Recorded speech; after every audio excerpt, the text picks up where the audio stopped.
ሃሎ ከሀሌታ ቴሌቪዥን ነው የምንደውለው። ምንድነው ከትላንትና ጀምሮ ቴሌቪዥን ያሉ ደግሞ ተሳስተዋል፣ ስልክ ቁጥር ተሳስተዋል። ቀጥታ ወስጄ በር ላይ ነው ማስቀመጠው ልጅህን አልኩት። ስለጊዜ ወንድ ነሽ ያቺ ግቢ ትንኳካና አለኝ። አንቺ ተፈጥረሻል ወንድ ነሽ። የሆነ ጊዜ ራበኝና ጸጉር ቤት በረንዳ ላይ ቁጭ አልኩ። ከዛ ሳታለቅሽ ንገሪኝ። አንቺ ግን ሰው ነሽ ከሰው ትቆጠሪያለሽ ይላል የሚሉሻሉ? አዎ ማርያምን ሰው ራሱን ማሳመን ይችላል። ህፃን ልጅን ማሳመን ግን ከባድ ነው። ኪዳነ ምሕረትን ከባድ ነው እና ያለ እንደዚህ ይዞራል። እዚህ ያፈር ልብላ ምናምን ትሏለች። እናቴም እንዲኮንኩ በኋላ ጥላኝ በቃ የለችም ጥላኝ ሄዳለች።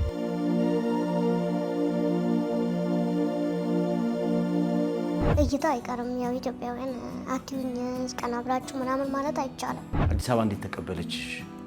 ያው ሰው ቤት ብዙ ተንከራትቻለሁ። አዲስ አበባ ራሱ ምናየው ነገር አለ ፊዚካል። በዚህ የደረሰብሽ ተጽዕኖ አለ? እውነት አካል ጉዳተኛ ነሽ እንዴ ይሉኛል። አዎ አካል ጉዳተኛ ነኝ። ምን ችግር አለው? መስራት እኮ እችላለሁኝ እኮ።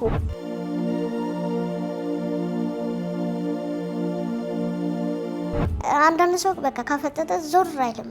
የሆነ ዞር ብለህ እስከምታየው ማለት ይሄ በጣም ከባድ መድኃኒት ነው። ልሞችም ትችያለሽ አጠገቤ ሰው ከሌለ አለችኝ። አልኳት ልሞችም ትችያለሽ። እሺ ችግር የለው ብያት ነው ወሰድኩት።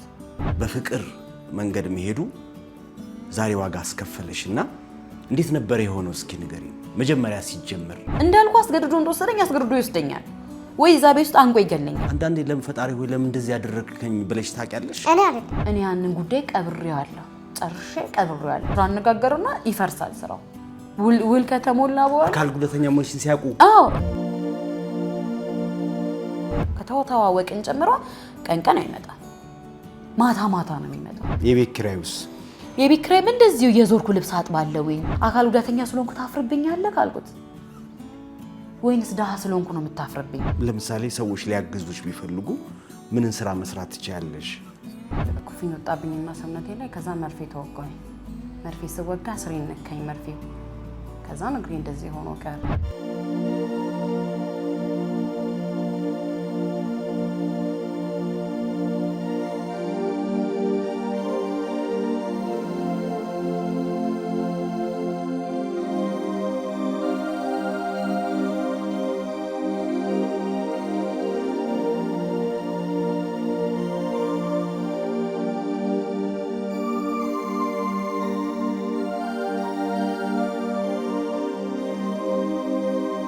ተሰምቶ የማይታወቅ እድል ቤት መግዛት ለምትፈልጉ ደንበኞች 40% ቅድመ ክፍያ ከፍለው ቀሪውን 60% ቤቱን ሲረከቡ የሚከፍሉት ለዛውም ጫካ ፕሮጀክትና ቅንጡ ቪላ ቤቶች በሚገኙበት መገናኛ ቤሊቪው ሆቴል አጠገብ ሙሉ የአዲስ አበባን እይታ የሚያዩባቸውን ቤቶች በአጠቃላይ ክፍያ ስቱዲዮ በ2.7 ሚሊዮን ብር፣ ባለ 1 መኝታ በ4.4 ሚሊዮን ብር፣ ባለ 2 መኝታ በ6.7 ሚሊዮን ብር፣ ባለ 3 መኝታ በ8.3 ሚሊዮን ብር አማራጭ አዘጋጅተን እየጠበቅናችሁ ነው። ምን ይሄ ብቻ! የመጨረሻ እድል ደግሞ የዲፕሎማቶችና ትልቅ የንግድ እንቅስቃሴ ባሉባቸው በቡልጋሪያ አፍሪካ ህብረት አጠገብ እና ሳር ቤት አደባባይ ፊት ለፊት የንግድ ሱቆችን ከ1.7 ሚሊዮን ብር አጠቃላይ ክፍያ ጀምሮ የመኖሪያ ቤቶችን ደግሞ ከ5.4 ሚሊዮን ብር ጀምሮ ማግኘት ይችላሉ። ልብ ይበሉ። ታዲያ እነዚህ ቤቶች ያለምንም ዋጋ ጭማሪ በኢትዮጵያ ብር ከፍለው የሚጨርሱበት ነው። ለበለጠ መረጃ በ0980 72 81 73 ይደውሉልን። ቴምር ፕሮፐርቲ የህልሞ ማረፊያ።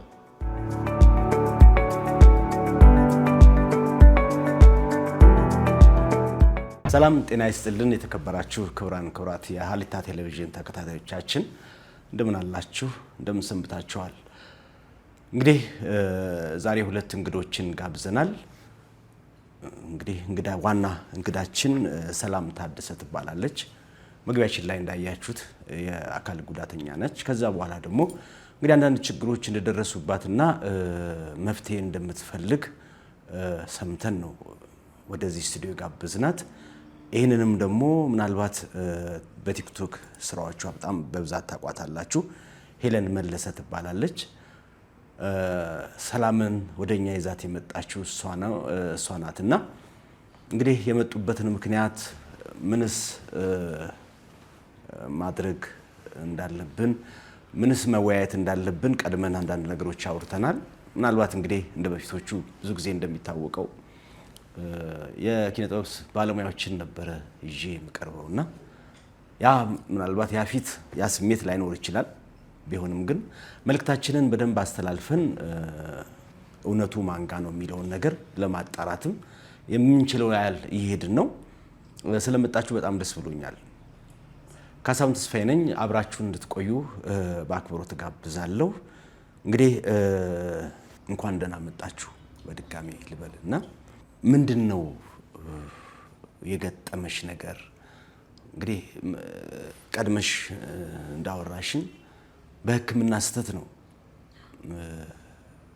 እንግዲህ ስትወለጂ ሁለቱም እግሮችሽ ደህና እንደነበር ምናልባት በስንት ዓመትሽ ነው የሆነው? እንዴት ነው የሆነው? እስኪ ንገሪኝ። በ6 ዓመቴ ነው። በ6 ዓመትሽ? በ6 ዓመቴ እግሬ መርፌ ኩፍኝ ወጣብኝና ሰውነቴ ላይ ከዛ መርፌ ተወጋኝ።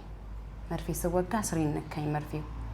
ከዛ እግሬ እንደዚህ ሆኖ ቀረ እንጂ ትሮጪ ነበረ?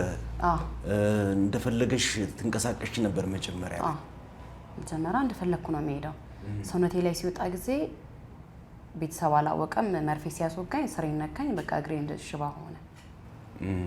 አንድ እግርሽ ነው እና የት አካባቢ የት ሆስፒታል ነው? ክሊኒክ ነው? ጤና ጣቢያ አጋሮ የተወለድሽው? አጋሮ የተወለድኩት። ለመጠየቅ አልሞከራችሁም? ምናልባት ይሄ እኮ ትልቅ ወንጀልም ነው ስህተትም እንኳን ቢሆን ያው ቤተሰብ ምን ሰው ስለሆነ ያሳደገኝ እናቴም እንዲኮንኩ በኋላ ጥላኝ በቃ የለችም ጥላኝ ሄዳለች። ለምን? ሰው ነው ያሳደገኝ። ለምን? አላወኩም። ምክንያቱንም መጠየቅ እንትን አላልኩኝ።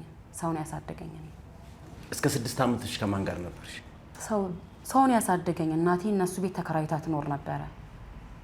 ያሳደገችኝ ጋር ማለት ነው። ወላጅ እናቴ እነሱ ጋር ትኖር ነበረ። ከዛ አንቺም እያለሽ?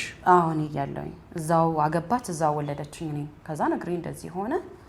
በቃ ጥላኝ ሄደች። እነሱ ሴትዮዋ ጡቷን እያጠባች ነው ያሳደገችኝ። እግርሽ እንደዚህ ሲሆኑ ትታሽ ሄደችው እናትሽ ነው ወይስ ከዛ በፊት ነው? ያኔ ነው በቃ ጥላኝ ሄደች። በቃ እግርሽ እንደዛ ሲሆን እግርሽ ወላጅ እናቴ ከዛ ጥላኝ ሄደች። ከዛ ፍቃዴ ሞላ ትባላለች ያሳደገችኝ እኔ። በቃ እናቴ ናት። አባትሽስ? ምንም እኔ በእነሱ ነው የምጠራው።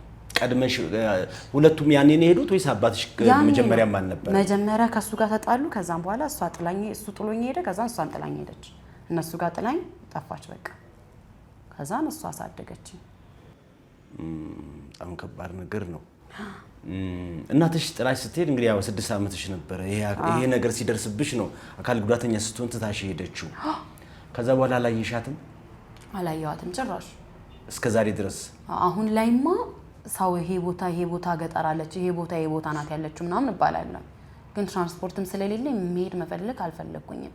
ማለት እናቴ እሷ ናት፣ በእሷ ነው የምጠራው። በአካል የወለደችሽን ትታሽ ሄደችውን እናትሽን ከዛ በኋላ አላገኘሻትም? ጭራሽ አይተሻትም አታውቂ? እስከ ዛሬ ጭራሽ ያሳደጉሽ ጋር ነው እንግዲህ። ወደ አዲስ አበባ በስንት ዓመትሽ መጣሽ? አዲስ አበባ ቢያንስ በ15 ዓመቴ።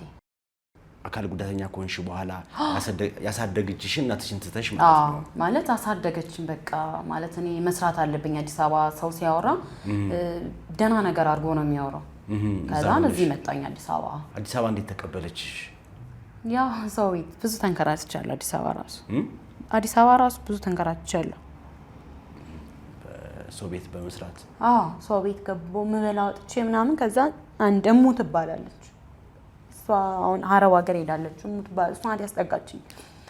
የሆነ ጊዜ ራበኝና ፀጉር ቤት በረንዳ ላይ ቁጭ አልኩኝ። ከዛ ሳታለቅሽ ንገሪኝ ቆይ። ከዛን ፀጉር ቤት አስጠጋችኝና ራበኝ ምናምን አልኳት። ከዛን ፀጉር ቤት ነው የምትሰራው። ከዛን እሺ ነግቢ ምናምን አለችኝና በቃ እሷ ማደሪያ የለኝም። ማደሪያ ስለሌለኝ እዛው ፀጉር ቤት ታሳድረኛለች። ለሴትዮዋ አስፈቅዳ፣ እሷም ተቀጥራ ነው የምትሰራው። እሺ ከዛን ለሴትዮዋ አስፈቅዳ ከዛን እንትን ትለኛለች፣ እዛው ታሳድረኛለች። በላዩ ላይ ፀጉር ቤት በላይ ላይ እየተቆለፈ ማለት ነው፣ ካራ ነው። ከዛ እየተቆለፈ በላይ ላይ ታድራድራ። ሴትዮዋ ስራ መስራት ትችያለሽ አለችኝ። አዎ አልኳት። እዛው እሷ ቤት በቃ እኔ 600 ብር ከፍልሻለሁ አለችኝ። ምረት ትባላለች። ከዛን እሺ አልኩና እሷ ቤት ማለት ማደሪያ ስለሌለኝ እዛው መሆን ፈለኩኝ እሷ ጋር። ምክንያቱም እዛው ሰው አሳድጎክ ደህና ነገር እንትን አይልክም።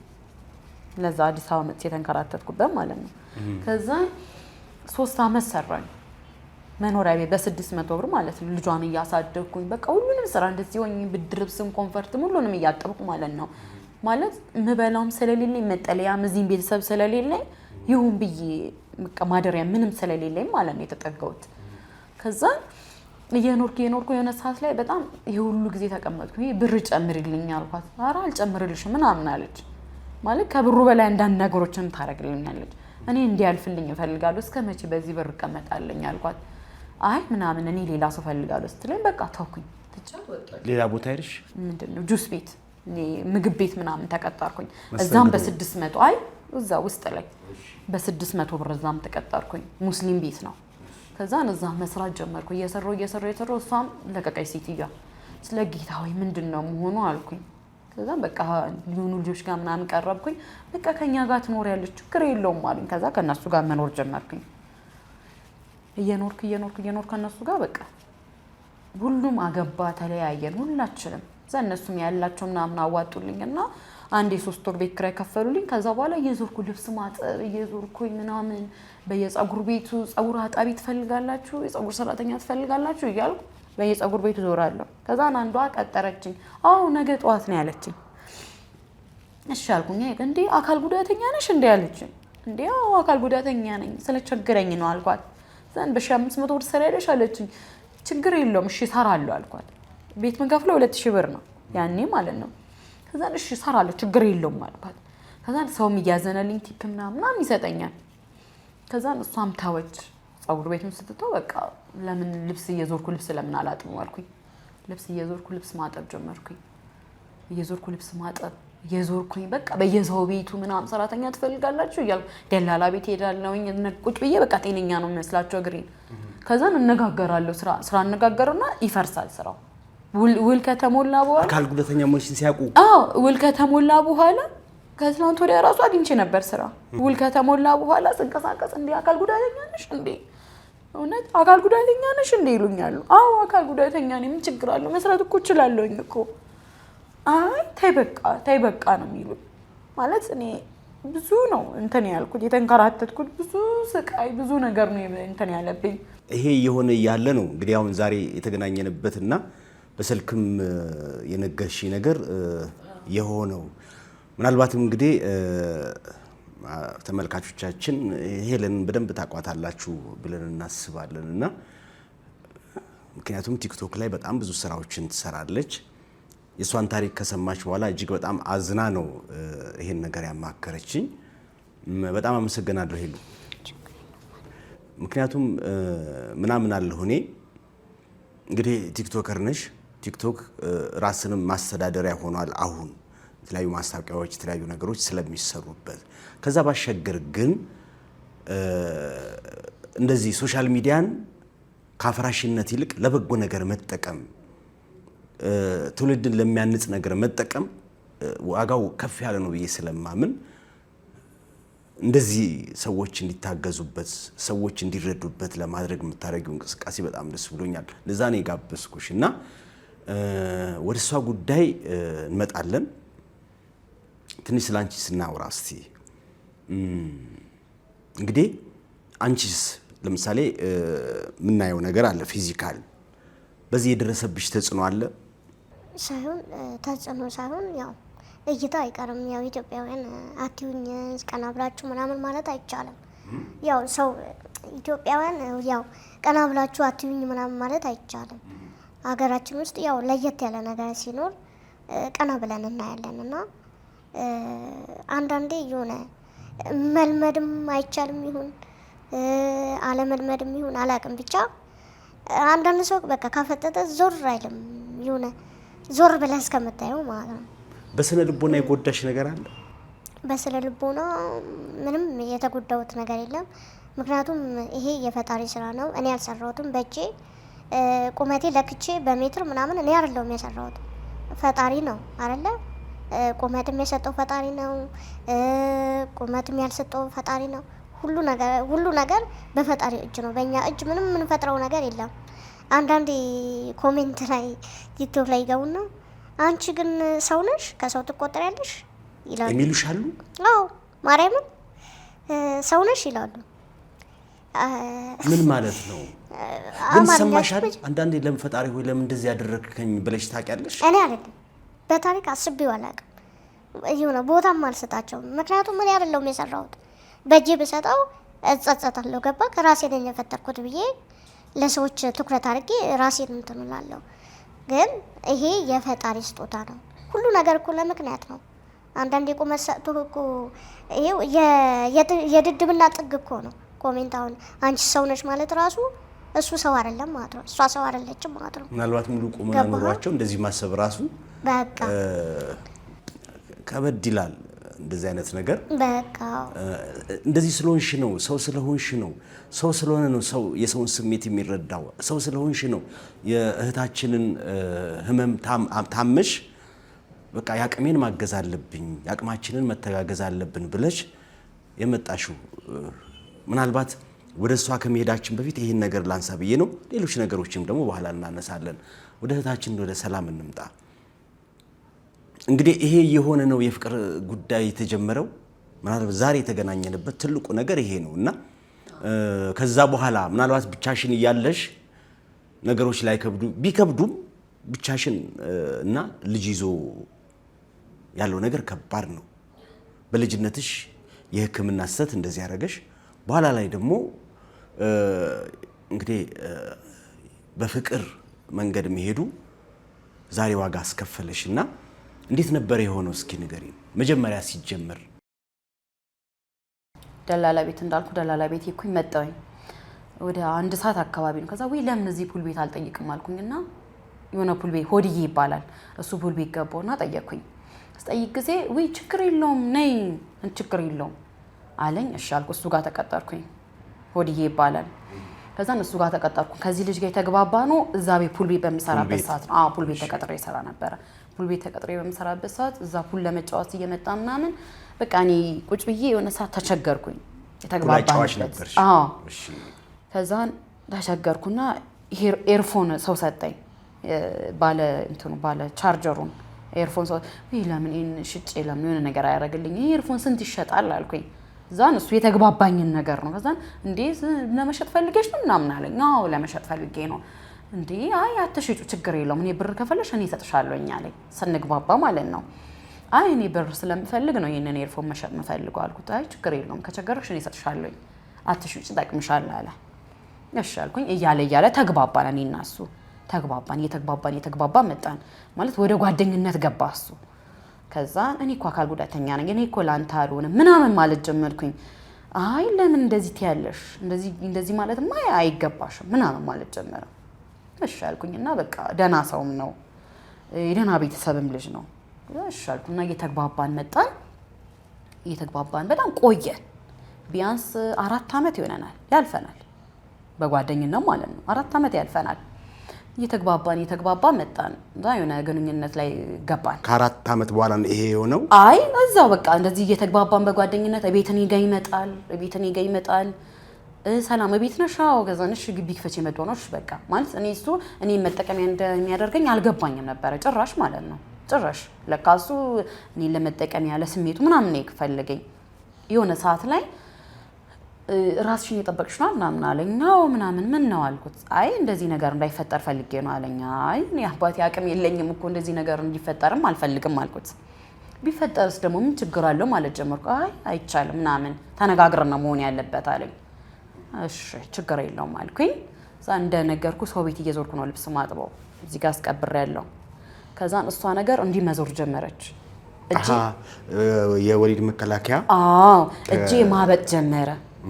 እጄ መርፌው ዙሮ ሰው ቤት ልብስ ስለማጥብ እያበጠ እጄ ጀመረ ማበጥ ማለት ነው። እጄ መርፌው ዞረ። የ3 ዓመቱ ማለት ነው። ከዛን ዞረ። ከዛን ሄድኩኝ አይና አለም ሆስፒታል ሄድኩኝ። ይሄንን እንዳስቀበርሽ ያውቃል እሱ? አዎ እጄን ሁላ እንደዚህ ነክቶት ጎበዝ ምናምን አለ። ማለት እኔ ራሴን ለመጠበቅ ነው። ከዛን አይና አለም ሆስፒታል እንዴ አንቺ ምን ሆነሽ ነው ምናምን እንደዚህ እኮ ዞሯል ይበራል እኮ ይበናል ምናምን አለኝ። ወይ ነው እንዴ እኔ መቻወኩ አላወኩም እኮ አሁን እኮ እጄን አሞኝ ነው የመጣሁት አልኩት። ከዛ ንሻል ለካ እንደዛ ሆኖ እዚህ ውስጥ እያለውኝ ለካ አርግዣለሁኝ እሱ ቦታውን ስለሳተ አርግዣለሁኝ ከዛ የአንድ ወር ከምናምን ነፍሰ ጡር ነሽ አለኝ ሐኪሙ ማለት ነው ነው እንዴ ያልኩ ከዛ ለሱ ደወልኩለት እንደዚህ እኮ አሉኝ እኮ ሄጄ ያው የሰው ቤት ልብስ ስለማጥብ ዞሯል ስለዞረ አስወጣውት እንደዚህ ብልተብያለሁኝ ስመረመራት ራሷን እንደምናም ሳይ እንደዚህ ወር እርጉዝ ነሽ ብሎኛል ነው አውሽ በቃ እንደዚህ እንሄዳለን አለ እንደዚህ እንሄዳለን ምን እንሄዳለን እንደዚህ እንሄዳለን ማለት ማሪስቶፕ ሄደን እንጠይቃለን ምናምን አለ ለማድረግ ለማስወረድ ከዛ ለምን እንሄዳለን አይ ይውረድ አይሆንም ኧረ ተው ይወለድ እግዚአብሔር የሰጠው ነገር ለምን እንትን ትላለህ አይ አይሆንም መውረድ አለበት አይሆንም መፍትሄ የሚፈጠር ከሆነ እዛ ሄደን ጠይቀናቸው ማይሆን ከሆነ ይቀየራል አለ በቃ መፍትሄው ይቀየራል እሺ አልኩኝ ሄድን አብረን ራይ ጠራ ነይ እንደዚህ ቦታ ቆም ያለውኝ አለኝ እሺ አልኩኝ ሄድኩኝ ስንሄድ እዛ አለቀስኩ ስቅስቅ ብዬ ነው ያለቀስኩት በጣም የለመንኩም ማለት ነው እባክህ ይወለድ እኔ ብቻዬን ነኝ ያለሁት ማንንም ሰው የለኝም አንተ ካልፈለግኩ እኔ እንደምንም ተቸግሬኝ ቢሆን አሳድገዋለሁ አይ አይሆንም በቃ ስንት ሰዓት ሙሉ ከዛን እዛ ይሄ ምርመራ ሲሉ ዝም እሱ ነው ወጪ የሚያወጣው ከዛን ገባ ፈቃደኛ ነሽ አለችኝ አይ እሱ ነው እኔ አይደለሁኝ እኔ ለመውለድ ፈቃደኛ ነኝ እሱ ግን አይሆንም አለ አይሆንም ስላለ እኔ ምንም ማድረግ አልችልም እዚህ ጋር ማንንም ሰው የለኝም አልኳለ ዶክተሯ ማንንም ሰው የለኝም ማንንም እዚህ ጋር ዘመድ ስለሌለኝ ኃይሉ በሱ ነው ይሄ እኮ ያንቺ መፍት ነው አለችኝ ምንም ማድረግ አልችልም እዛ ከሄድን በኋላ ጠይቀን እንደዚህ ነገር ካሉ ማየውን ነገር ካሉ እንመጣለን ብሏል ግን እዚህ ከመጣ በኋላ ሐሳቡን ቀይሯል ግባታው አለ እሱ ገባ አንተ እንደዚህ አይ መውረድ አለበት መወለድ የለበትም ይሄ ልጅ እሺ ምንም ማድረግ አልችልም ታችኛው ፎቅ ተጠራ ላይ ፎቅ ነው የጣነው ታችኛው ፎቅ ተጠራ እሺ ሰላም ታደሰ አለ አቤት ነይ ግቢ አለችኝ እሺ አልኩ ገባሁኝ ልግባ አላት ምን ተሳ ዶክተሯ ምን ታረጋለ የልብህን እኮ አድርሳል እኮ ምንም አታረግም ኦሬዲ ተወስኖ ማለት ነው ማለት አንቺ እንድታስወርጂ በቃ የልብህን እኮ አድርሳል እኮ በቃ ምን ያረጋግላል ሶስት ዶክተሮች ቁጭ ብለዋል ውስጥ ከዛን ውሃ ትንሽ ሃይላንድ ውሃ መጣች ፈቃደኛ ነሽ አለችኝ በቃ ምንም ማድረግ አልችልም አልኳት ከዛ በስማ በቃ ሶስቴ ነው ያማተብኩት ከዛ ድንግል ማርያም የኔ ነው ካልሽኝ ስጪኝ የኔ ነው ካላሽ ደግሞ ሰጁ አልኳት በቃ እያለቀስኩ ማለት ነው እመቤቴ ያንቺ እንዲህ ወደ ላይ በቃ እንደዚህ መድኃኒቱን እጄ ላይ አድርጋ ማለት ነው እዛው ነው መድኃኒት ፈልቀቀው የሚሰጡት በቃ አለቀስኩ እንደዚህ ብዬ ወደ ላይ ማለት ነው እመቤቴ ያንቺ ነው ካልሽኝ ስጪኝ ያንቺ ነው ካላሽኝ ግን ውሰጁ ይሄንን ነፍስ አልኳት መውለድ ፈልገሽ ነበር በቃ ማለት ብቻዬን ነኝ ማንንም የለኝም ድመት ነው ማሳድገው ቤት ውስጥ ማለት ብቻዬን ከመሆን ማለት ነው ጎረቤት ያውቃል ኧረ ሰላምዬ እንደው አንድ ልጅ ቢኖርሽ የጎረቤት ልጅ ይዤ እመጣለሁ እኔ በመውለዴ እኮ አልከፋም ብር ስለሌለኝ ነው የተከፋሁት ከዛ ለመቤቴ ብዬ ወደ ላይ እንደዚህ ብዬ መድኃኒቱን ዋጥኩት ከዛ አራቱን መድኃኒት ደግሞ ምላስ ይስራ አድርግሽ በምራቅሽ ነው የምትውጫለችኝ እሺ አልኩኝና መጀመሪያ የሩፋኤል ጸበል ጠጣሁ ቤት ወስደሽ ነው መድኃኒቱን ቤት ወስጄ ከዛ የሩፋኤል ጸበል መጀመሪያ ልክ እንደገባ የሩፋኤል ጸበል ጠጣሁበት ከዛ የመቤቴ ስላድነው አለ ተንበረከኩና ጸለይኩኝ በቃ ድንግል ማርያም ነፍስ አጠፋሽ አትበይኝ ኃጢአቴ ብዙ ነው በቃ ነፍስ አጠፋሽ አትበይኝ ብዬ በቃ መቤቴን መለመን ጀመርኩኝ በቃ ያንቺ ነው ካልሽኝ ስጪኝ ያንቺ ነው ካላሽ ውሰጁ እኔ ካንቺ ጋር አልጣላም እሱ የሰው ዘር አይደለም ብያት መቤቴን ለመንኩኝ ከዛ ልክ እንደገባ እንደነገር የሩፋኤል ጸበል ጠጣሁኝ ከዛ በኋላ በሶስተኛው ቀን መድኃኒቱ ይወሰዳል ምላስ ተደረጎ ከዛ አራቱ መድኃኒት ምላስ የሰበጥብጥ አድርጌው በምላስ ሄደ የሩፋኤል ጸበል ነው በቃ አንድ ወር ሙሉ የሩፋኤል ጸበል ነው የምጠጣው የሩፋኤል ጸበል ጠጣልኝ በቃ መቤቴ እንደዚህ ካመንሽ መተዋቺም ነበር ወሬ የመጀመሪያውን ወስጃለሁ ብለሽ የመጀመሪያ እዛ ዶክተሮቹ ተከፍሏል ብር እነሱ ይከሰሳሉ ገብቶ ካል እኛን ታስከስሽናለሽ አለኝ ዶክተሯ መቶ አይቻልም ሐሳብሽን መቀየራችን በእናትሽ አልኳት ልክ 3 ዶክተር አለ ውስጥ አይ እኛ እንከሰሳለን እናቴ እኔ ምንም ማድረግ አልችልም አለች እሺ አልኳት ለመንኳት በጣም ዶክተሯን እኔ አቅም የለኝም በጣም ችግርተኛ ነኝ ግን ልጅ ቢኖረኝ ደግሞ ደስ ይለኛል ለምኝም ቢሆን አሳድገዋለሁ ማንንም የለኝም ቤተሰብ የለኝም አልኳት እና ታዲያ ይሄ እኮ በጣም ከባድ መድኃኒት ነው አለችኝ ዶክተሯ ይሄ በጣም ከባድ መድኃኒት ነው ልሞችም ትችያለሽ አጠገቤ ሰው ከሌለ አለችኝ። አልኳት ልሞችም ትችያለሽ እሺ ችግር የለው ብያት ነው የወሰድኩት። በቃ ማለት ለመቤቴ ሰጥቼዋለሁ ሁሉንም ነገር። ከዛ ደም ጠብ ነው ያለኝ። ጠብ ማለት ነው በቃ አልወረደኝም ደም ጠብ ነው ያለኝ። ሰው ብሬንዳ ላምጣልሽ አይልም ብር የለኝም እጄ ላይ። እንዴት ሆንሽ ብሬንዳ ላምጣልሽ ወይ ተቸግረሻል ወይ ጭራሽ አላለኝም። ከዛ በኋላ በቃ ተለያያችሁ? አዎ ተለያየን። ከዛ ከሆነ ጊዜ በኋላ ደወለ። አንተ ግን አልኩት ማንም የለኝም ብር ላስገባልሽ አትልም የሆነ ነገር ልግዛልሽ አትልም እንዴ ዝም ትላለህ አልኩት። በቃ ጨርሻለሁ ብለህ ነው ዝም ያልኩህ አልኩት። ድንግል ማርያም በሁለታችን መሃል ያለውን ነገር እሷ ታውጣው አልኩት። የእውነት አምላክ እሷ ትፍረድብህ ምንም አልልክም አልኩና ስልኩን ዘጋሁበት። ይሄ ስልክ ሰው ነው የሰጠኝ ይሄኛው ስልኬም ማለት ነው የተበላሸ ስልክ አለኝ እሱ ላይ ነው ሁሉንም ነገር ምለው ነገር የነበረው ቴሌግራም ላይ ምናምን እለዋለሁ ሁሉንም ነገር ማለት ነው። ከዛ በኋላ ልጅ ተፈጠረ። ከሆነ ጊዜ በኋላ አየኝ መንገድ ላይ ወፍሬ ምናምን ማለት ነው። አንቺ እርጉዝ እንደሆንሽ አወቅሽ? አዎ በቃ ምንም ይወፈርኩ መጣሁኝ እንደነገርኩ ይሄ ጎኔ ላይ ነው ልጁ ያለው። ከዛ እንዴ እመቤቴ እንዴ ይሄ ልጅ አልጠፋም እንዴ ምናምን አልኩኝ። ከዛ ሐኪም ቤት ሄድኩኝ። አትራሳውንድ መነሳት ፈልጋለሁ አልኳት። የ3 ወር እርጉዝ ነሽ አለች። አልኳት የ3 ወር እርጉዝ ነሽ ጥሩ ነው አልኳት። ከዛም በ5ኛ ወር ላይ እሱ 5 ወር ሆኖኝ 5 ወር ላይ ሰላም የት ነሽ አለኝ። ቤት ነኝ አልኩት። ፈልጌሽ ነው አለኝ። ለምን ፈለከኝ? አይ ፈልጌሽ ነው።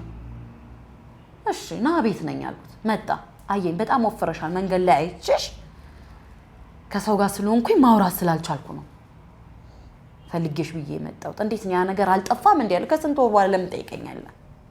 ለምን ቦልዶም አሳድገዋለሁ ምን አገባክ አልኩኝ። አይ ከሆነም መድኃኒቱ ከከሸፈም እንኳን በማሽን ተጠርጎ መውጣት ይችላል አለ። እኔ ነፍሴን ፈልገዋለሁ የኔ ጌታ። እዛ የተባለው ነገር ሰምተካል። እኔ ነፍሴን ፈልገዋለሁ ህይወቴን ፈልገዋለሁ እኔ። ከዛ መሆን እንደሌለበት ታውቂያለሽ ይሄንን ነገር መሆን የለበትም። በቃ ሌሊቱን ሙሉ እየተጨቃጨቀኝ አደራት። አንቺ ጋር አደረ? አዎ እኔ ጋር ቤት መጣ። ፈቅደሽ ነው አንቺ? አዎ ፈልግሻለሁ አለ። መጣ ቤት ላይሽ ነው የመጣው። ማታ ነው የመጣው? አዎ ማታ ነው። ሁሌ ቀን አይመጣም ማታ ነው ሁሌም የሚመጣው። ከተዋወቅን ጨምሮ ቀን አይመጣም ማታ ነው የሚመጣው። ቀን ራሱ መንገድ ላይ ማለት ነው አካል ጉዳተኛ ነኝ። ካንቺ ጋር መታየትም አይፈልግም ጭራሽ። መንገድ ላይ ካየኝ ለራሱ ማለት ነው እንዳላየ ነው እንደዚህ የሚዞረው። እነዚህ ነገሮች እንደዚህ መሆናቸውን ስታቂ መጀመሪያውኑ ለምን አላቋረጥሽም? ፍቅር ይዞሻል?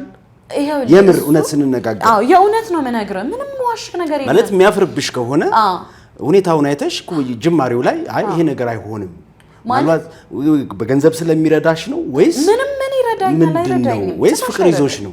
ጭራሽ አይረዳኝም። በቃ ጓደኝነት አለ አይደል? እንዳልከው ፍቅር ይዞኝ ነው ከሱ። እሱም እንደዛው ከኔ ፍቅር ይዞት ነው። አይ ፍቅር ቢይዘውማ አይ እውነቱን እንነጋገርልሽ። ፍቅር ቢይዘውማ ማታ ብቻ አያይሽ ወይ ደግሞ ባንቺ አያፍርም ቢያምን እኔ ማምነው ነው። እንግዲህ የሱን እውነት እሱ ነው የሚያውቀው፣ ያንቺን እውነት አንቺ ነሽ የምታውቂው። ነገር ግን ይሄ ነገር እዚህ ደረጃ እስኪደርስ ድረስ እንደዚህ ብሎ ለመወሰን ይከብዳል። አዎ ከዛ እርጉዝ ከሆንኩ በኋላ እየገባኝ መጣ። እኔ እሱ አካል ጉዳተኛ ስለሆንኩ በእኔ ስለሚያፍር ምናምን እየገባኝ መጣ። በቃ ሁሉም ነገር ማየት ጀመርኩኝ። ማስተዋል አይደል? ማስተዋል ጀመርኩ። ወደ ራሴ መምጣት ጀመርኩኝ። እንዴ ልጅ አካል ጉዳተኛ ስለሆንኩ ነው የሚያፍርብኝ ወይስ ምንድነው እንደዚህ ያደረገው ነገር ብዬ ከራሴ ጋር ማውራት ጀመርኩኝ። መነጋገር በቃ ከራሴ ጋር ለምን እኔ ኮስተር ለምን አለለም ምናምን ማለት ጀመርኩኝ። ከዛ የሆነ ሰዓት ላይ ይሄ ልጅ እንደነገርኩ ይሄ ልጅ መጣ፣ ተወለደ። በቃ ተወለደ።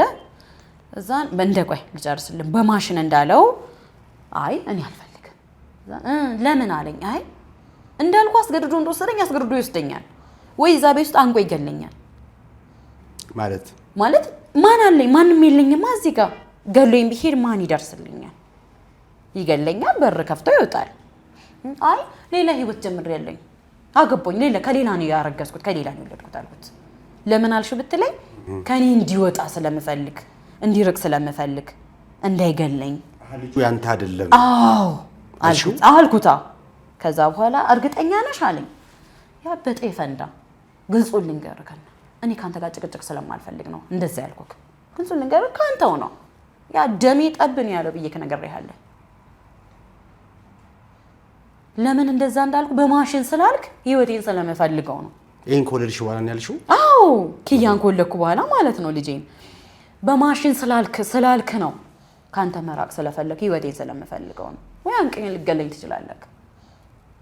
ከዛ ያኔ በማሽን ሲልሽ ፈራው። ስለፈራሽ ያንተ አይደለም አልሽው? ያንተ አይደለም ማለት እሱም አመነ። በቃ የኔ አይደለም ብሎ ሄደ። አዎ ኮለልሽ በኋላ እንደዚህ ነገርሽው? ግልጽ እንዲሆንልን ፈልጌ። ግልጽ እንዲሆን። ከዛን ኮለኩ በኋላ እኔ እኮ አለ የሞተን አንድ ወንድምሽ ሞተና ተነሳ ቢባል ምን ትያለሽ አለኝ። አደነግጭም ወይ? እኔ ያንን ነገር በቃ ኦሬዲ አልቋል ብዬ ነው የቀበርኩት። እኔ ሌሊት እንቅልፍ ራሱ አልተኛውኝም። በቃ ማለት ነፍስ አጠፋኝ ብዬ አለኝ። ለምን ትላለህ? ከምትጸጸት መወለድ ለምን የለበትም? እኔ ራሴ ብዙ ችግሮች አሉብኝ አለ። ሌላ ህይወት ካለክ ለምን አትነግረኝም? ለምን ቀረብክ እኔ ጋር? ሌላ ህይወት ካለክ አልኩት። ከዛን ሌላ ህይወትማ የለኝም። ቢኖረኝ አንቺ ጋር ምን እሰራለሁ? ሌላ ህይወት ቢኖረኝ ምን አደርጋለሁ? አንቺ ጋር ሌላ ህይወት ቢኖረኝ አለ። ከዛን ነው እሺ፣ አንደኛ እሺ አካል ጉዳተኛ ስለሆንኩ ነው የምታፍርብኝ አልኩት። ለምን አፍርብሻለሁ? አንደኛ በቀን አንድ ቀን ምግብ ጋብዘኝ ታውቃለህ አልኩት። ውጪ አብረን ታይተን እናውቃለን አልኩት። አንታይም። መንገድ ላይ እንኳን ስታይኝ እንኳን ሃይ ብለኝ ነው የምታልፈው። ምክንያቱም ከሷ ጋር ምን ግንኙነት አለክ ስለምትባል አልኩት። ችግር የለውም አልኩት። ወለድኩኝ። ወልጄ በሳምንቴ መጣ ቤት ማለት ነው። ከዛ ማን ነበር አብሮሽ ወልደሽ? ማንም ተከራዮቼ። ተከራይ ነው። እኔን የልጄ ልብስ ያጥባሉ፣ እኔን ያጥቡኛሉ፣ ምግብ ሰርተው ያመጡልኛሉ፣ ቤቴ መጥተው ምግብ ሰርተው ያበሉኛሉ። ተከራይ ነው። አከራይም በጣም ጥሩ ናት። እሷ ናት አንዱም ያራሰችኝ። ቤት መጣ። ዳይፐርና ዋይፕስ ይዞልኝ መጣ። ከዛ አንዱም ልጁን ለማየት ነው የመጣሁት አለ። እና አያምርም ታዲያ ቤቢ ያልኩት የማን እንደሆነና ለማረጋገጥ። አዎ ከዛ በኋላ ምን ነው አያምርም? መጣየው ሄደ። ፍራሽ ትንሽዬ ፍራሽ አለችኝ። ፍራሽ አነጠፍኩለት። ቤቴ ጠባብ ናቸው። ዛሬ ማታ ነው የመጣው? አሁንም ማታ ነው የመጣው? መቼ? ዛሬ ያን ቀን ማታ መጣ። ወልጄ በሳምንቴ መጣ ማታ። ከዛም በኋላ መጣና ወይ ልጁን ለማየት እኮ ነው የመጣሁት አለ። ምን ነው ልጁን ለማየት መጣው አልክ? ምን ነው አለ። አይ አልና ፍራሽ አውርጅልኝ፣ ፍራሽ ልተኛ አለ። አነጠፍኩለት፣ ተኛ ፍራሽ ላይ። ነጋ። ፎቶ ላኪልኝ አለ። ላኩለት ፎቶ። ይሄ ልጅ የሆነ ነገሩ እኔን ይመስላል አለ። እና የማን ዘርጎ መንዘር ታዲያ አንተ ነው የሚመስለው? ለምን እንደዚህ ትላለህ አልኩት። ከዛ አይ ምንም አይምሮዬ ሰላም ሊሰጠኝ አልቻለም አለ። ሰላም ሊሰጥህ ካልቻለ እኮ ማመን ያለብህ ያንተ ነው ካልሽ እኔ ያንን ጉዳይ ቀብሬዋለሁ፣ ጨርሼ ቀብሬዋለሁ። ያንተ ነው ካልሽኝ ግን ዲኤንኤ አስመረምረዋለሁ አይደል? አዎ ዲኤንኤ አስመረምረዋለሁ። አስመርምሮ ደስ ይለኛል አልኩት። ሰኞ ተዘጋጅ አለኝ። እሺ እዘጋጃለሁ፣ ችግር የለውም አልኩት። ሰኞ ተዘጋጀኝ። ደወልኩለት። ተዘጋጅቻለሁ አልኩት። ምን ላይ? ግንቦት ላይ። አሁን ግንቦት ላይ ነው እንደዛ ያለኝ። እሺ ከዛም በኋላ ተዘጋጅቻለሁ አልኩት። ብሩም ብዙ ብር አሉኝ እና በጣም ብዙ ብር ስላሉኝ አሁን ላይ ብሩ የለኝም። ብሩ ስለሌለኝ ትንሽ ቆይቼ ሳገኝ እደውልልሻለሁ ራሴ። ብሩን ሳገኝ ራሴ እደውልልሻለሁ። ቢያንስ ወር ውስጥ አለ ከ6 ወር በኋላ።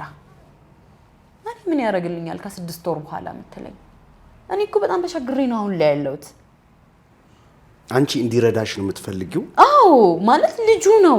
ልጁን አምኖ መቀበል አለበት። ልጁን አምኖ መቀበል አለበት። እሱ ብሩ ቸገረኝ ያለው ለዲኤንኤው ነው። አዎ አንቺ ደግሞ ብሩን የምትፈልጊው ለልጁ ነው። አዎ ቢያንስ ምንም ነገር አታርግልኝ። እኔ እኮ አልብሰኛ አላልኩም አልኩት። አልብሰኛ አላልኩም፣ አድምቀኛ አላልኩም። ቢያንስ ዳይፐር ገዛልኝ ለልጄ 800 ብር አጥቼ ጨርቅ ነው ማረግለት ለልጄ ቢጃማዎቼን አጥቤ ዳይፐር እንዲያራግፊ እሱን ነው ማረግ እንዳለ ሽፍ አለበት በቃ እንዳለ ሰውነቱ ላይ ማለት ነው። ከዛ ዳይፐር 800 ብር ላክልኝ አልኩት። የለኝም ማለት 800 ብር ይልክም? አዎ 800 ብር አጣ። ቢክራይ እኮ 3500 ስጠኝ አላልኩም እኮ 800 ብር ነው የጠየቅኩክ። 800 ብር ነው ስጠኝ አልኩክ። አይ በቃ ፈልጌ ካገኘው ደውልልሻለሁ። እሺ ደውልልሃለሁ አልኩት። እሺ አልኩኝ። ስደውልለት ስልክ አያነሳም። በሶስተኛው ቀን ደወለ። ስላላገኘው እኮ ነው ስልክ ያላነሳሁት። እና አላገኘውም ማለት አይቀልም። እሺ ፈልግልሻለሁ ከምትል ችግር የለውም። እኔ እኮ ለልጄ ዳይፐር መግዣ ቸግሮኝ ነው። ምንድን ነው የምትሰሪው አንቺ አሁን? እኔ አሁን የምሰራው ሰው ቤት ልብስ እያጠብኩኝ እየዞርኩኝ በየስልክ እንጨቱ ላይ ስልክ ቁጥሬን ጻፍኩኝና ልብስ አጣቢ የሚፈልግ ብዬ በየስልክ እንጨቱ ላይ በየሰው ግድግዳ ቆርቆሮ ላይ ምናምን ልብስ አጣቢ የሚፈልግ ብዬ ለጣፍኩኝ። እንደዛ እየዞርኩ ነው የምሰራው። ማገኝበት ቀን አለ፣ ማላገኝበት ቀን አለ። ልብስ ማለት ነው። ደህና ብርም ያው ልጅህን ለማሳደግ ብለህ ምንም ነገር ቢሰጥ ብር እሺ ነው የምለው። ክምር ልብስ ወጥቶ 600 ብር አጥቤ እመጣለሁ። ምክንያቱም የዕለት ጎሮሮዬን ይዘጋልኛል። ሌላው ቢቀር ማለት ነው የዕለት ጎሮሮዬን ይዘጋልኛል። የቤት ኪራዩስ? የቤት ኪራይም እንደዚሁ የዞርኩ ልብስ አጥባለሁኝ። ግራር እንጀራ ጋግራለሁ። ሰው ቤትም 1300 ብር ይከፍለኛል። ምንድነው ግራር? እንጀራ ግራር ከሞቢል አልፎ ግራር የሚባል ሰፈር አለ። እዛ እንጀራ ጋግራለሁ። ሰው ቤት 1300 ይከፍለኛል በወር ማለት ነው። እና እቺ ልብስ እንዳልኩ ሰው ቤት ልብስ እንዳጠብኩኝ ሽንኩርትም ሰው ቤት ድግስ ሲኖር ምናምን እለጣለሁ ምናምን እሷን እየሰበሰብኩኝ ቤት ኪራይን ከፍላለሁ። ማን ይዝሻል ልጁን? ጎረቤት ብዙ ናቸው ይዙልኛል። አሁን ራሱ ጎረቤት ነው አስቀምጬ የመጣሁት። ጎረቤት ይዙልኛሉ። ይዤውም ሄዳለሁ። እንደ ሰፊ ቤት ሲሆን ይዤው ሄዳለሁ። ልብስ ማጥበብ ቤት እዛው ሴትዮዋ ትይዝልኛለች ልጁን ማለት ነው። ይዤ ሄዳለሁ እየዞርኩኝ ከልጅነቱ ጀምሮ እየዞርኩ ነው ማጥበው ልብስ። ወልጄ ክርስትና ካስነሳው በኋላ ነው በቃ ስራ የጀመርኩት። ምክንያቱም ማንንም አያበላኝም፣ እዚህ ጋር ማንንም አያኖረኝም። እግዚአብሔር አሁን ይሄ ልጅ ከሞት ነው የተረፈው አይደለ? እግዚአብሔር ሰጠኝ በቃ ከሞት ተረፈ። ለምን መጣ ካልለው ደስ ነው ያለኝ በመምጣቱ። ብር ስላጣው ነው የተቸገርኩት። በመወለዴ አልከፋ።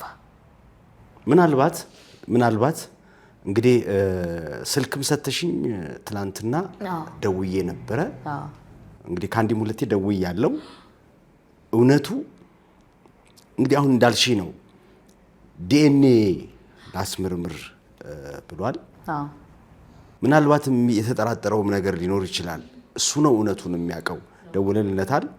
አጋጣሚ እንግዲህ ይህንን ፕሮግራማችንንም የሚሰማ የሚያይ ከሆነ እኛ የሀሌታ ቴሌቪዥን ክፍት ነው። የትኛውም ጋር እውነቱ ካለ እውነቱን መቶ መናገር ይችላል። እንደተባለውም ዲኤንኤ ማስመርመር ይችላል። እኛ ትልቁ ነገር ምንድነው? ማንም ሰው በማንም መጎዳት የለበትም ብለን እናምናለን። እንግዲህ ትናንትና ስልኩን በሰጠሽን መሰረት በተለያዩ በኔ ስልክ ደውዬለት ነበረ። አይደለውም ተሳስተሃል አለኝ። መልሼ እርግጠኛ ሁኚ ስልኩን ብዬሽ ነበረ። መልሰሽ ያንን ቁጥር ነው የነገርሽኝ። በሌላ ስልክ ስደውልለት አሁንም ተሳስተሃል ነው ያለኝ።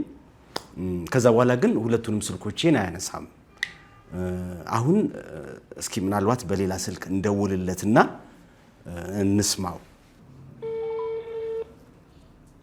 የደውሉላቸው ደንበኛ መስመር ስለተያዘ እባክዎ ትንሽ ቆይተው ይደውሉ።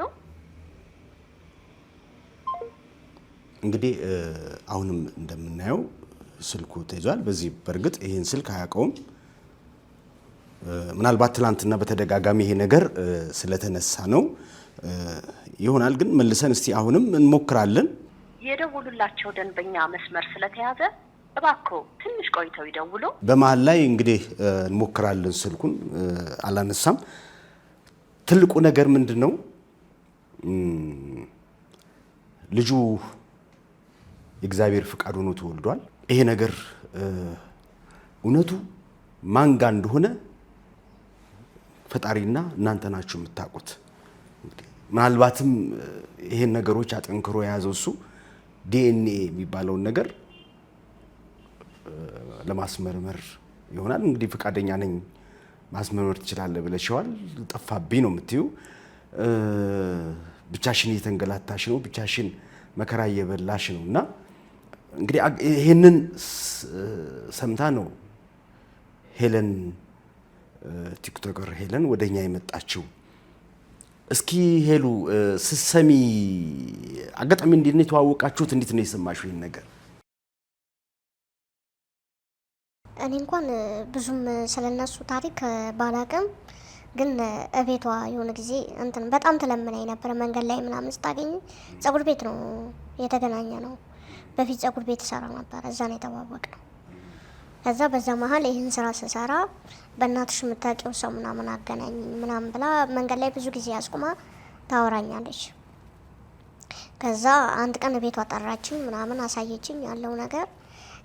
እኔም ብዙም እንትን በደንብም አልቀረጽኩላት፣ ዝም ብዬ ቀርጬ ከዛ እሷ ቲክቶክ ላይ ለቀቀችው።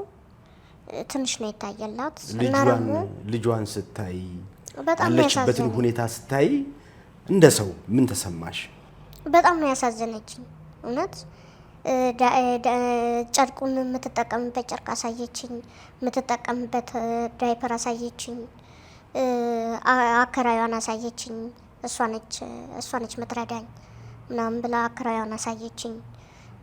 በአጠቃላይ ግቢ ውስጥ በጣም ይረዷታል እና ቤቷ ሳየው በጣም ጠባብ ነው። በቃ ገብተህ ካልጋ ላይ ነው የምትወጣው።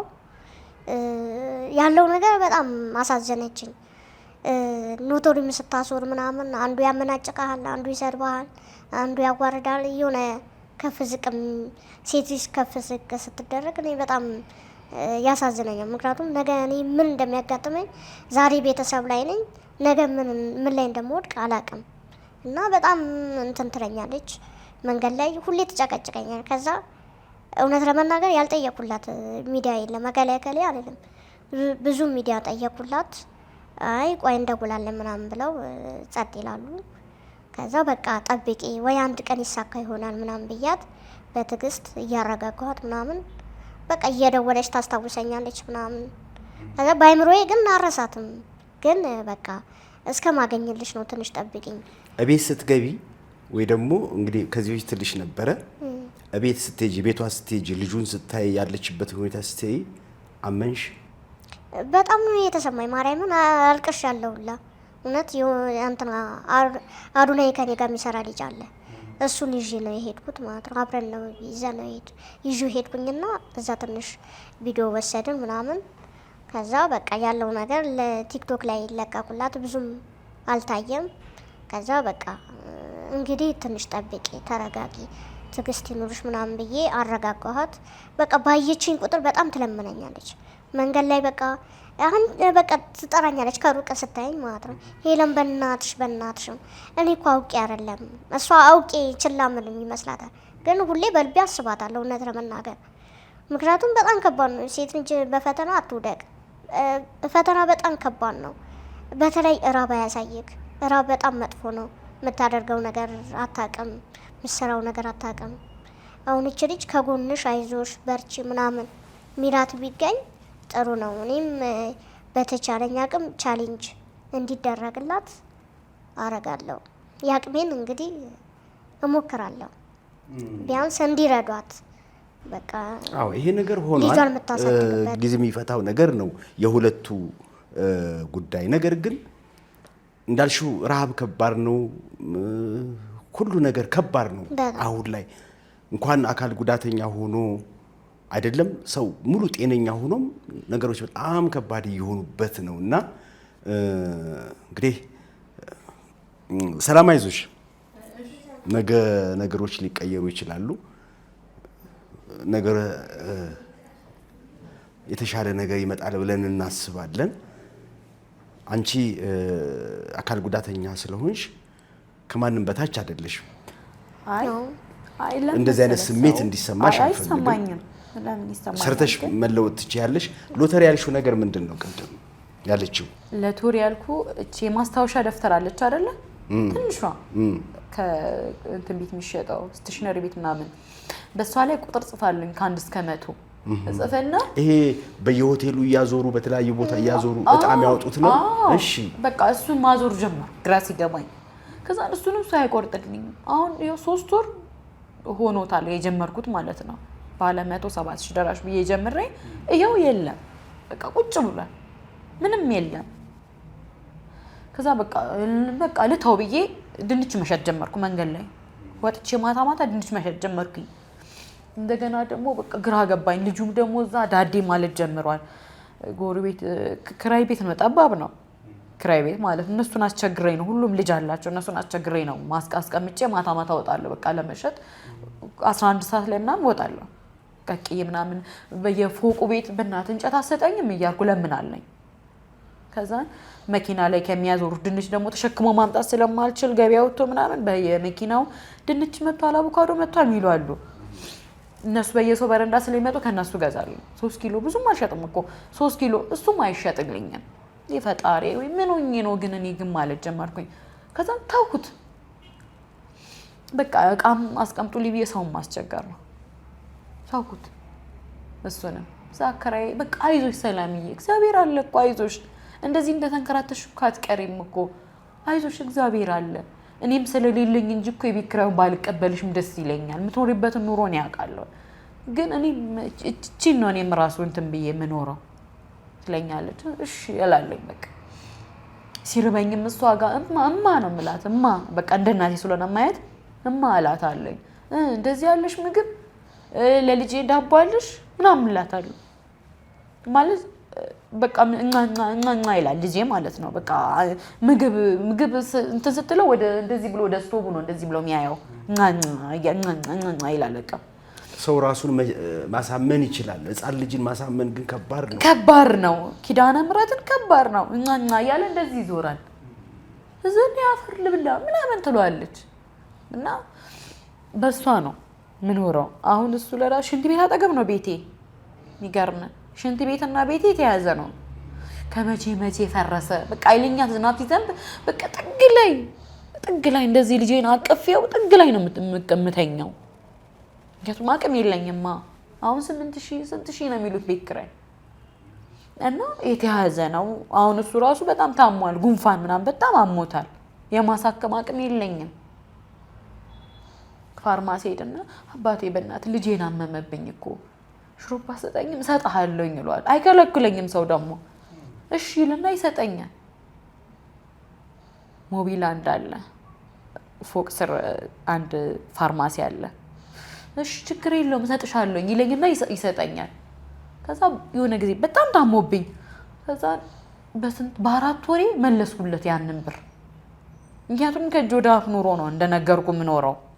ከዛ የሆነ አንድ ማቋል ወይ በእናት ለቤቢ እኮ ሽሮፕ ገዝቼለ በእናት እስከዛሬ እኮ አልከፈልኩኝም እኮ በእናት አልኩት። ኧረ በስመ አብ ምን ሆነሽ ነው አለና 500 ብር አወጣና ሰጠኝ። የነበረብኝ 450 ብር ነው። ከዛን 450 ብሩን ከፈልኩት። 2 ሽሮፕ ሰጥቶኝ ማለት ነው ለልጄ።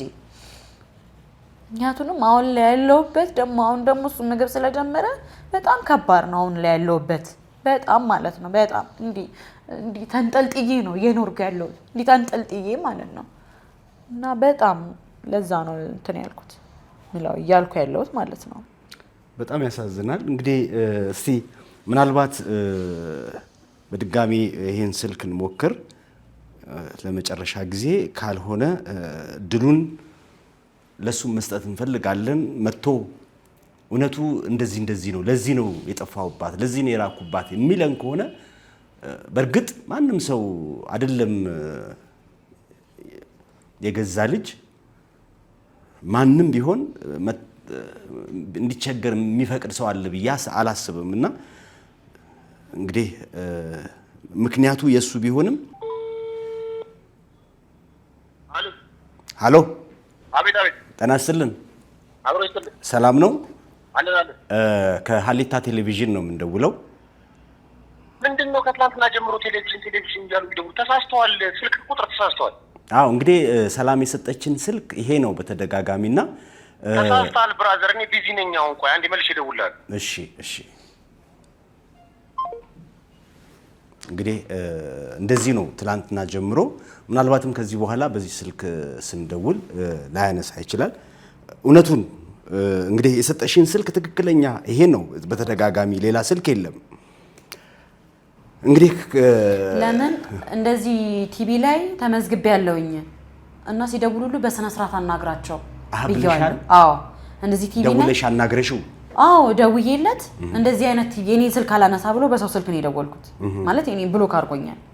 እንደዚህ ቲቪ ላይ ተመዝግቤ ያለውኝ ለምን ስልክ ይሰጠሽ ለምን እንደዚህ ያልክ ብለን እንዳጨቅጭቀኝ እና ሲደውሉልክ በስነ ስርዓት አናግራቸው ብዬው ነግሬዋለሁ። ለዚህ ነው እንደዚህ የሚያደርገው። እንደዚህ የሚለው ለዛ በማያውቀው ስልክ ሲደውልለት ለዚህ ነው እንደዚህ የሚናገረው። የኔንም በቃ የለም አይሰራም። አንድ ሁለት ነገሮች አሉ። አንደኛው እንግዲህ እሱን መጥቶ እንግዲህ እውነቱ እሱ ጋር እኔ ጋር ነው እውነቱ ይሄ ነው። ምናልባትም እንግዲህ አሁን እንደሚለን ለምንድን ነው እየደጋገማችሁ የምትደውሉት ሳይሆን አጢኖት ማለት ፕሮግራሙን አይቶም ሊሆን ይችላል። መጥቶ እውነቱ ይሄ ነው ብሎ እውነቱን ወደኛ ይዞ ቢመጣ በጣም ደስ ይለናል። በራችን ክፍት ነው። ሌላው ደግሞ ለምሳሌ ወደ ህግ ለመሄድ አልሞከርሽም? ሞክሬያለሁ። እሺ ወደ ህግ ለመሄድ ሞክሬያለሁ፣ ግን የፈለግሽበት ቦታ መሄድ ትችያለሽ ብሎኛል። የፈለግሽው ነገር ማድረግ ትችያለሽ አለኝ። እሺ ካልክ እሺ፣ ግን ልብ ትገዛለህ ብዬ ነው እስካሁን ድረስ የታገስኩክ ብዬዋለሁ። ልብ ትገዛለህ ቢያንስ ከራስ ጋር ተማከር ብዬ ነው እስካሁን ድረስ የተውኩክ ብዬዋለሁ። እሺ በቃ በስልክ ስናወራ ደህና ነገር አናወራም፣ በስድብ ነው፣ ጭቅጭቅ ነው እኔና እሱ ላይ ያለው ማለት ነው። ከዚህ በኋላስ ምናልባት ነገሮች በዚህ ከቀጠሉ ምንድነው ማድረግ የፈለግሽው? ህግ የራሱ አካሄድ አለው፣ የራሱ መንገድ አለው። እስከዛሬ አልከሰስሽም፣ ወደ ህግ አልሄድሽም። ከዚህ በኋላ እግዚአብሔር ይክሰስ ነው የምለው እንጂ ከዚህ በኋላ ይበልጣል። እግዚአብሔር ይክሰስክ። የእውነት አምላክ አንተ ጋር ከሌለ እግዚአብሔር ጋር ይኖራል እንጂ ከዚህ በኋላ ወደ ህግ የመሄድ ሐሳቡ የለሽም? ለምን ሴቶችና ህፃናት ላይ ነበረ ሴቶችና ህፃናት ሄጄ ልከሰው ማለት ነው። ከሰው ብዬ ሴቶችና ህፃናት ይኩና አንድ ቀን ልብ ይገዛል፣ በራሱ ሰዓት አንድ ቀን ይመጣል እያልኩኝ እየደወልኩ ጨቀጭቀዋለሁ። በምንጨቀጭቅበት ሰዓት እኔ ብር የለኝም አሁን ስራ አለው ምናምን። አዎ ስራማ አለ፣ የደህና ቤተሰብ ልጅ ነው። እኔ ስሰማ የደህና ቤተሰብ ልጅ ነው። እኔና እሱ ጭራሽ እንደዚህ በውጭ ብንገናኝም እናቱ ምን አይነት እንደሆነች መልኳን አባቱ ምን እንደሆነ መልኩን ጭራሽ ባላቅም እንደዚህ እንገናኛለን። ምናልባት ስራ መኖርና የደህና ቤተሰብ ልጅ መሆን ይለያያል። የራሱ ገቢ ካለው በህግም ቢካሄድ መጠየቅ ይቻላል። ከዛ ውጪ ደግሞ ምናልባት የሱ ልጅ ነው እውነት የሱ ልጅ ነው ብለሽ የምታምኚ ከሆነ የሱ ቤተሰቦች ጋር ሄደሽ መንገር፣ ይሄው እንደዚህ አይነት ነገር ተፈጥሯል፣ እንደዚህ ሆኗል፣ የልጃችሁ ልጅ ነው፣ ማሳደግ አልቻልኩም፣ አግዙኝ፣ ወይም ደግሞ የሆነ ነገር ማድረግ አልቻልችም። ለምን እንደዛ አልኩት? ቀጥታ ወስጄ በር ላይ ነው ማስቀምጠው ልጅህን አልኩት። ስለ ጊዜ ወንድ ነሽ ያቺ ግቢ ትንኳካና አለኝ። አንቺ ተፈጥረሻል፣ ወንድ ነሽ፣ ያቺ ግቢ ትንኳኳ፣ ያኔ በእኔና ባንቺ መሀል ምን እንደሚፈጠር አሳይሻለኝ አለኝ። እንደዛ ስለው ማለት ነው ወስጄ ቤተሰብ ጋር ነው ማስቀምጠው ስለው ጊዜ እንደዛ አለኝ። ከዛ ምን ወሰንሽ? ምን ወሰናለሁኝ? በቃ የሆነ ነገር ቢያደርገኝ እስታ በሚለው ከራሴ ጋር ማውራት ጀመርኩኝ። እንደዛ ሲለኝ ማለት ነው እንደዚህ አሁን ቆይ በማታውን መጥቶ ግቢ ውስጥ ምንም የለም የሆነ ነገር ቢያደርገኝ እስታ ወይ ልጄን ቢገድል እስታ በቃ በእንቅልፍ ልቤ ልጄን እየገደለ ያለውኝ በእንቅልፍ ልቤ እያነቀኝ ያለውኝ ልጄ ሲገልብኝ ያለውኝ ስልክ አውርቼ እንደዛ ብየዋለሁኝ። ደውዬ እንደዛ ብየዋለሁኝ። ምን ብለሽ? አንተ በህልሜ ልጄን እየገደልክ አይቻለሁኝ። ምንድነው ግን ክፋት ተንኮልክ ምንድነው? ይሄን ያህል እኔ ክፉ ነኝ እንዴ? ሰላም ለምን እንደዚህ ትያለሽ? ይሄን ያህል እኮ እኔ ጨካኝ አይደለሁኝም እንደዚህ የምትይኝ። አፋውቶ እንደዚህ ብሎኛል። ምናልባት እንደው በትዕግስትም ተቀራርቦ መነጋገሩ ልጁን እየደጋገመ እንዳይ ማድረጉ ወደ ልጁ ያመጣውን ብለሽ ታስቢያለሽ? ፎቶ ስልክለት ከስርስር ፎቶ ስልክለት ቴሌግራም ላይ ይደልተዋል። ቴሌግራም ላይ ልቡ እንዲጻጽታው ፎቶ ስልክ ይደልተዋል። እልካለሁ ያጠፋዋል። እኔ ምን ችግር እንዳለበት መድኃኒዓለም ይወቀው። ከባድ ነው። እኔ ነግሬው ያለኝ አካል ጉዳተኛ ስለሆንኩ ታፍርብኛለህ ካልኩት ወይንስ ደሃ ስለሆንኩ ነው የምታፍርብኝ? በቃ ለስሜት ነበር እኔን የቀረብከኝ ብየዋለሁ።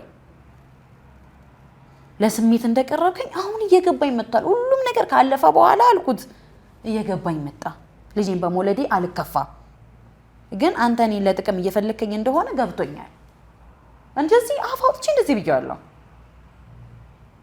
አሁን በጣም የሚያሳዝነው የበለጠ ልጁ በእንደዚህ አይነት ሁኔታ መሰቃየቱ ነው። ምናልባት እንግዲህ አንቺም የመጣሽበት መስመር አለ ባይሆን ኖሮ የሚባል መጀመሪያውኑ በቀን አንቺ ጋር ሻይ ቡና እያለ መንገድ ላይ አለመታየት መሆኑን ስታቂ ቆመሽ መወሰን ነበረብሽ።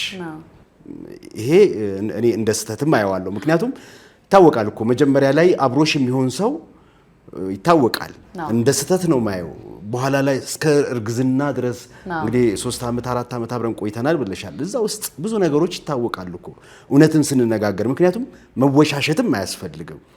ስተቱ ያኔ ነበር ማረም ማስተካከል ትችይ ነበር። ምናልባትም እንግዲህ ፍቅር የሚባለው ወይም ደግሞ ነገር ይስተካከላል የሚባለው ነገር መጥቶ እርግዝና ድረስ ደረሰ።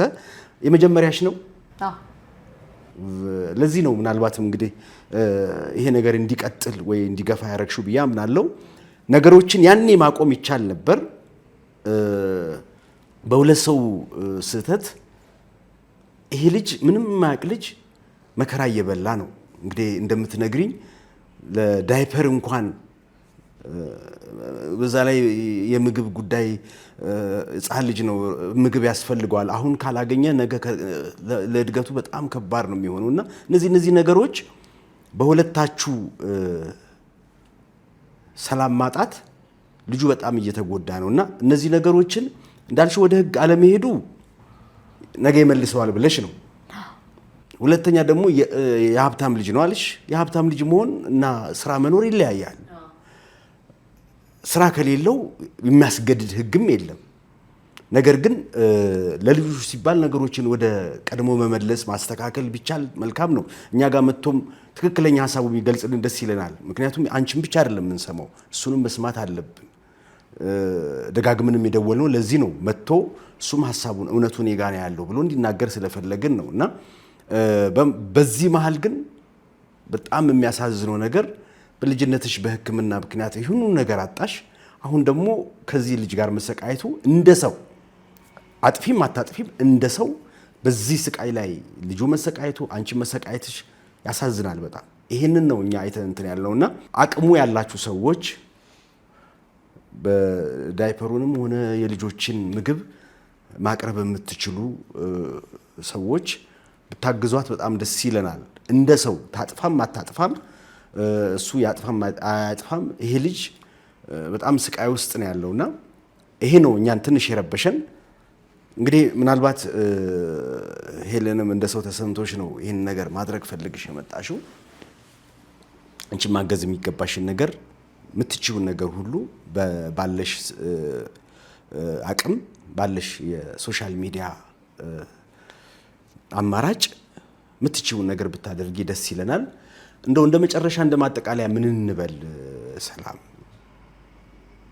ያው የኢትዮጵያ ሕዝብ እንግዲህ መቼም ይሄን ያያል ሳያይ አይቀርም። አይምሮ ያለው እንዲያግዘኝ ፈልጋለሁ። እንዳልኩ ቲክቶክ እሷ እንዳለችው ሰርች ነበረ ብዙ ሰዎች ጋር ጽፌያለሁ። በቃ አስገቡኝ ምናምን በቃ ላይቭ ላይ ሲገቡ ሁላ ገባለሁ። ጭራሽ አያስገቡኝም። አሁን ሳሚ እናት የምትባለው ራሱ ደውዬ ሁላ ስልኳ አለኝ ለምኛታለሁ።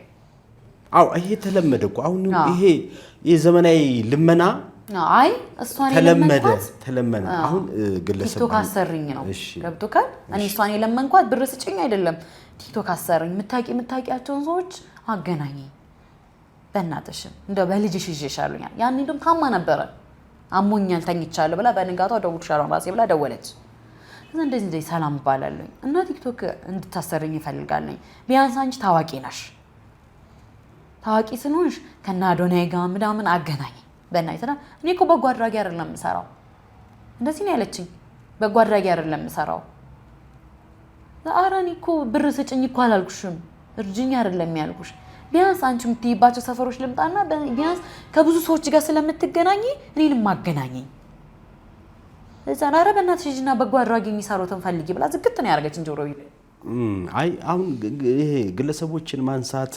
ግለሰቦችን መጥራት እንደ ህግም አያስኬድም ትልቁ ነገር ምንድነው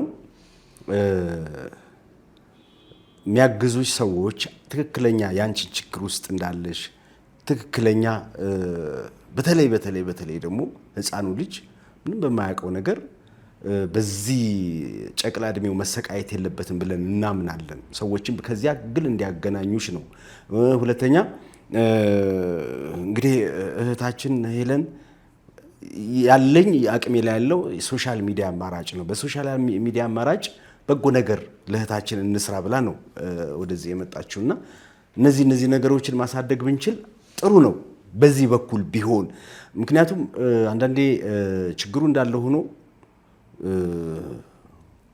መወቃቀሱ ደግሞ ሌላ አደጋ ነው አንቺም የምትችይውን ስራ ለምሳሌ ሰዎች ሊያግዙሽ ቢፈልጉ ምንን ስራ መስራት ትችያለሽ ምን መስራት አቅም አለሽ እኔ አሁን አንደኛ ሻይ ቡና መስራት እችላለሁ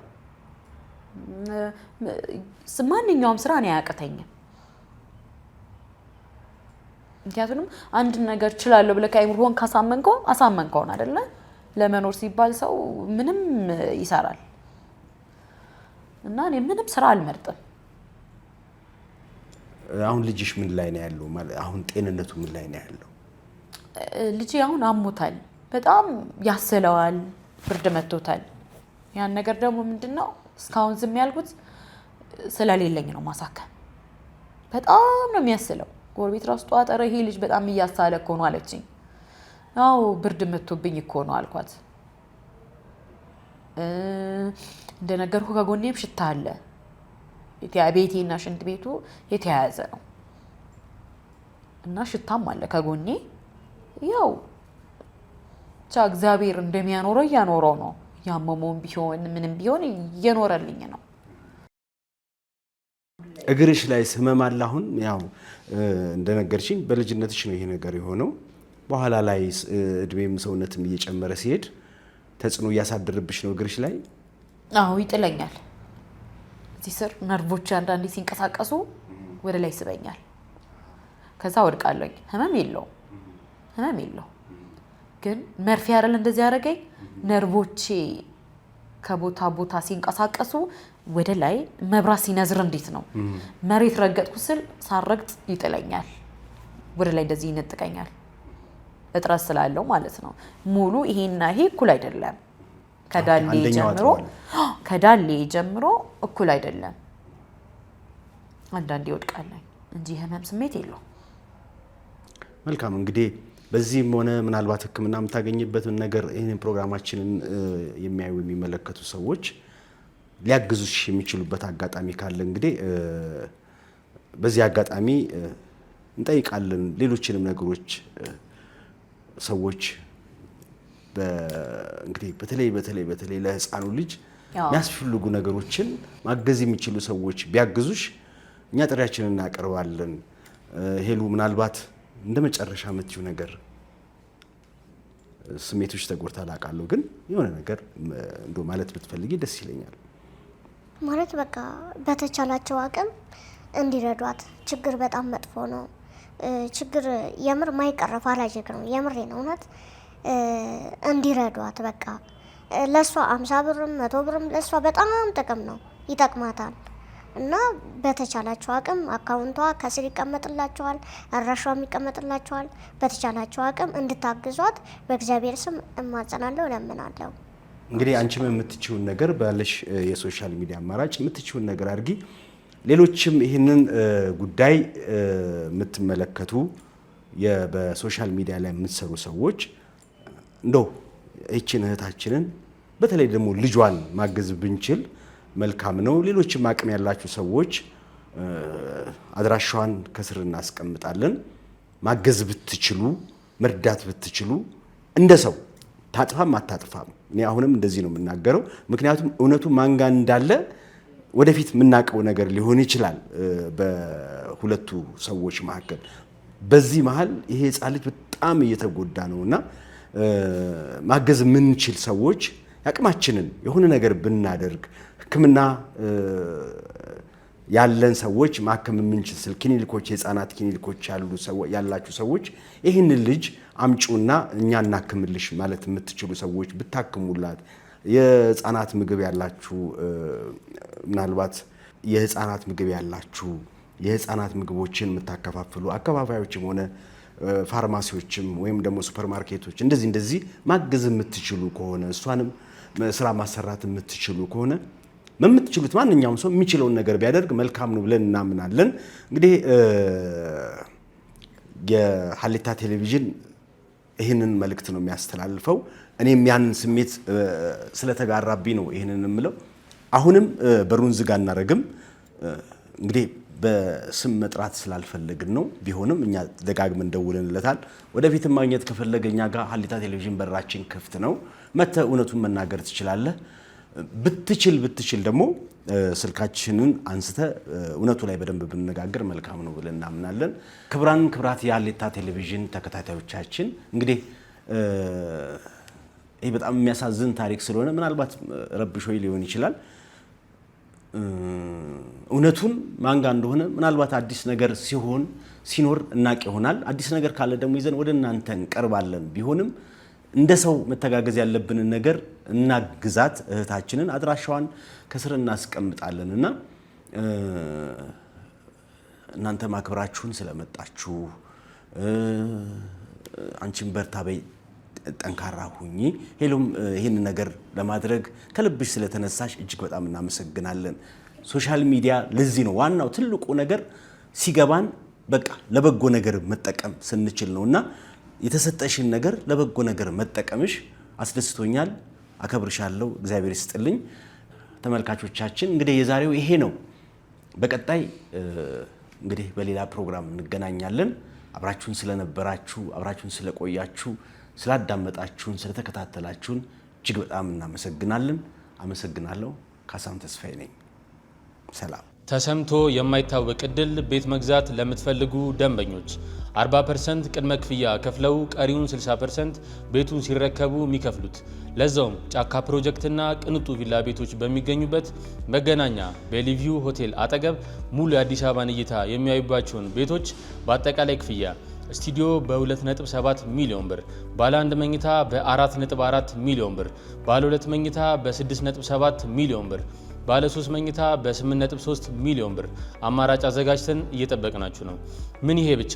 የመጨረሻ እድል ደግሞ የዲፕሎማቶችና ትልቅ የንግድ እንቅስቃሴ ባሉባቸው በቡልጋሪያ አፍሪካ ህብረት አጠገብ እና ሳር ቤት አደባባይ ፊት ለፊት የንግድ ሱቆችን ከ1.7 ሚሊዮን ብር አጠቃላይ ክፍያ ጀምሮ የመኖሪያ ቤቶችን ደግሞ ከ5.4 ሚሊዮን ብር ጀምሮ ማግኘት ይችላሉ። ልብ ይበሉ ታዲያ እነዚህ ቤቶች ያለምንም ዋጋ ጭማሪ በኢትዮጵያ ብር ከፍለው የሚጨርሱበት ነው። ለበለጠ መረጃ በ0980 72 81 73 ይደውሉልን። ቴምር ፕሮፐርቲ የህልሞ ማረፊያ